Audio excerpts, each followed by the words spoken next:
Bye. Bye, sir. Sige, ilo ko giyatag. Bye. Bye, sir. Bye, Celine.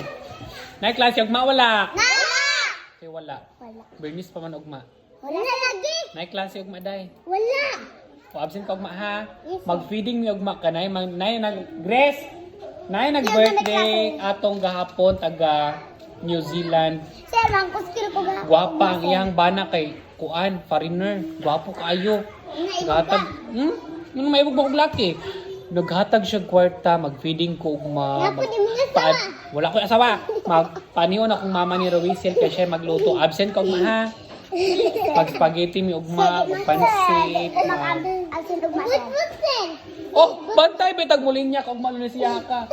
Sir, asang para ko under ka itong tingog-tingog, sir. Katong sa man. Atong horse, sir. Ha? Sir, ako nang kuhan, sir. Four. Horse. Ito din. Si horse. Ito din. Dula na mo diya. Dula pa. Oh, sir. Ito sa...